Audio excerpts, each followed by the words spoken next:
Em entrevista ao site Globo Esporte, Casares revelou que nos últimos meses o São Paulo recebeu sondagens por alguns dos seus funcionários, a começar por Muricy Ramalho, que com 40 dias de trabalho na atual gestão foi procurado 3 vezes pela CBF.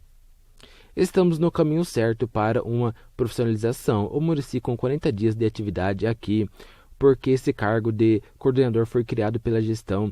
Eu e o Muricy tínhamos um compromisso, ele topou, vem fazendo um trabalho incrível. Ele foi convidado pela CBF 3 vezes para ser coordenador de futebol da seleção, 3 vezes. Eu também não queria que ele saísse. E ele disse o seguinte: estou feliz no São Paulo e acredito nesse projeto a longo prazo. O Muricy foi o primeiro profissional, revelou Casares. Em seguida, o presidente do São Paulo também falou sobre a situação de Alex, que segundo ele recebeu sondagens do Avaí e também da CBF. O nosso técnico do Sub-20, Alex, foi convidado pelo Avaí, que hoje é um clube da Série A, e depois, com a saída do Jardine, também foi sondado pela seleção brasileira. Então, nós temos profissionais, além deles, o Rui Costa, que marcaram uma era de profissionalização do São Paulo, que é irreversível.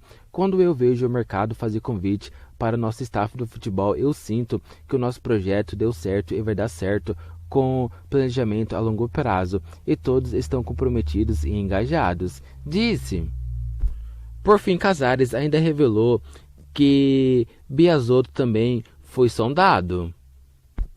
Ele segue no São Paulo e realmente agora o presidente do Inter, lá quando eu estava na CBF, numa reunião, ele disse: olha, estamos pensando aqui no Biasotto como diretor executivo no lugar do Paulo, que saiu. E eu disse: eu não gosto da ideia porque o Biasotto tem um projeto a longo prazo e é profissional.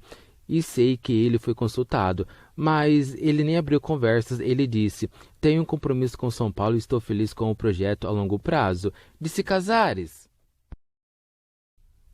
Até o fim de 2018, Ricardo Rocha exercia o cargo de coordenador de futebol de São Paulo, mas deixou o posto após não concordar com algumas atitudes tomadas pela diretoria, entre elas a demissão de Aguirre, que deixou o Morumbi no início de novembro do mesmo ano.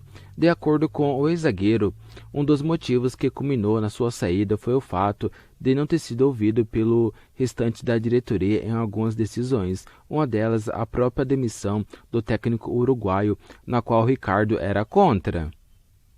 Não é que me calaram a minha boca. Eu tinha uma liberdade no Cruzeiro que eu não tinha no São Paulo. O Vanderlei me deu uma liberdade geral, então é diferente. No São Paulo tinha o Raí, o Pássaro, outras pessoas acima de mim na época. Eu respeito todos eles, mas se eles tivessem me escutado, não teria demitido o Aguirre. O Raí chegou para mim e disse: Ricardo, nós queríamos uma reunião, preferimos não te chamar porque eu sei que você teria sido um pouco contra a demissão. Realmente eu respeitei a opinião de todos, disse.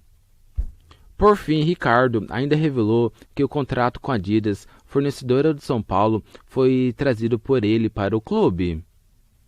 Alguns falaram: o Ricardo fala demais. Eu posso falar demais, mas uma coisa que eu nunca falei foi o Ricardo que colocou a Adidas no São Paulo. Isso é uma coisa que estou falando hoje.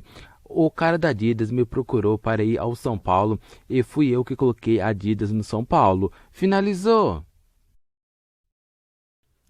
O São Paulo já estava classificado para as quartas de final do Paulistão quando entrou em campo no último sábado e venceu o Botafogo SP. Por outro lado, o Santos corria o risco de rebaixamento e no fim acabou ficando fora da próxima fase. Na coletiva da imprensa realizada após a vitória contra o Botafogo, o técnico Rogério Ceni, querendo ou não, cutucou a equipe santista, já que disse que os grandes clubes têm a obrigação de sempre chegar ao mata-mata do Paulistão. Acho que na Copa do Brasil nós não fizemos mais do que a nossa obrigação até agora. Nós passamos por 2 equipes que temos o maior poder de investimento e tecnicamente também. O Paulistão, os grandes clubes têm obrigação a classificação ao mata-mata. O desafio começa agora porque são jogos únicos, disse Ceni.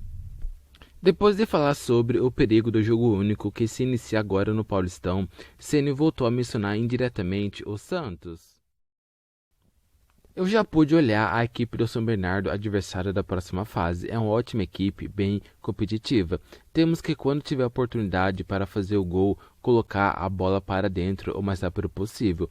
Quando você tem essas oportunidades contra algumas equipes, tem que encerrar o jogo o mais cedo possível. Repito, acho que a equipe do São Bernardo é uma equipe mais forte do que nós encaramos nos jogos que foram mata-mata até agora.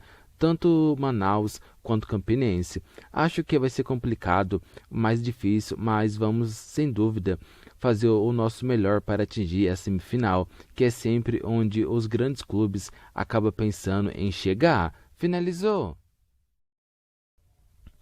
Nesse domingo, menos de 24 horas depois da vitória por 2-1 sobre o Botafogo SP, o elenco do São Paulo se reapresentou para treinamento. Foi a primeira atividade para o duelo eliminatório contra o São Bernardo nesta terça-feira no Morumbi pelas quartas de final do Paulistão.